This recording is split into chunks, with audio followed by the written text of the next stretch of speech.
जैसे ही सभी बरमूडा वासियों को पता चला कि कल रात टाइटन शैतान ने महाराज हिप हॉप को भी मार दिया है, सभी लोगों को सदमा लगा था। इतने बड़े देश के राजा को खुलेआम घर में घुस के मार देना छोटी बात नहीं थी। सभी लोग आपस में बात कर रहे थे, अरे भाई उस टाइटन ने महाराज हिप हॉप को भी मार दिया, शायद हमें बरमूडा देश को छोड़ के चले जाना चाहिए। सभी लोगों ने पूरी तैयारी कर ली थी बरमूडा देश को छोड़ने की, लेकिन तभी वहाँ राइस्टार नाम के एक लड़के की एंट्री हुई। उसने सभी लोगों को बुलाकर कहा, कितने डरपोक हो तुम लोग, उस टाइटन के डर से तुम लोग अपना प्यारा देश छोड़ के भाग जाओगे। उसने तुम्हारे इतने अच्छे राजा को मार दिया और तुम लोग बिना बदला लिए भागने की सोच रहे हो। थू है तुम सभी पर। सभी लोग शर्मिंदा हो गए और बोले, बात तो तुम्हारी सही है लड़के, लेकिन हम इतने पावरफुल शैतान का सामना कैसे करेंगे? राइस्टार ने बोला, सबसे पहले तो हमें किसी पहुंचे हुए पंडित जी को बुलाकर यज्ञ शुरू करना होगा। बाद में अगर उपाय नहीं मिला तो हम कुछ और सोचेंगे। अगले दिन बरमूडा देश की राजधानी पीक के बीचों बीच यज्ञ शुरू हुआ। बाबा जी ने मंत्र पढ़ना शुरू कर दिया। धीरे धीरे पूरा आसमान लाल होने लगा। कुछ देर बाद हवा में टाइटन प्रकट हुआ। टाइटन ने बोला,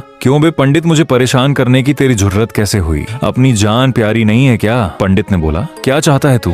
क्यों तू पूरे देश वालों को मार रहा है? टाइटन हंसते हंसते बोला, तुम तो ऐसे बर्ताव कर रहे हो जैसे तुम्हें कुछ पता ही नहीं। उस महाराज हिप हॉप ने और तुम सभी देश वालों ने मिलकर मुझे पहाड़ी से नीचे फेंक कर मार दिया था, लेकिन अब मैं पूरे देश वालों को नहीं छोड़ूंगा। राइस्टार बोला, बस बहुत हुआ तुम्हारा, तुमने बहुत लोगों को परेशान कर लिया। अब देखो तुम्हारे साथ होता है क्या। ये देखो इस बच्चे को, कितना उछल रहा है बेचारा। टाइटन ने वहीं एक मुक्का मारा। राइस्टार दूर जाकर गिर गया। राइस्टार ने बोला, इसका बदला तो मैं लेकर रहूंगा। इतना कहते ही राइस्टार वहां से भाग गया। टाइटन भी वहां से गायब हो गया। राइस्टार बरमूडा देश के सबसे सुनसान जगह पर गया। वहां एक पहुंचे हुए बाबा रहते थे। बाबा ने बोला, मैं समझ गया राइस्टार, तुम यहाँ क्यों आए हो। ये लो तलवार, इस तलवार से उस टाइटन का काम तमाम हो सकता है। राइस्टार ने झुक के बाबा को प्रणाम किया और तलवार लेकर चला गया। राइस्टार वहीं जगह पर गया जहां सभी लोगों ने टाइटन को मारा था। राइस्टार वहां आकर जादुई तलवार भांज कर मंत्र पढ़ने लगा। वहां पर अचानक से टाइटन आ गया। उसने बोला, ये क्या कर रहा छोटे बच्चे, मुझे परेशान करने की हिम्मत कैसे हुई? राइस्टार ने उसकी बातों को अनदेखा करते हुए उस तलवार को उसके पेट में घोंप दिया। टाइटन वहीं मर गया।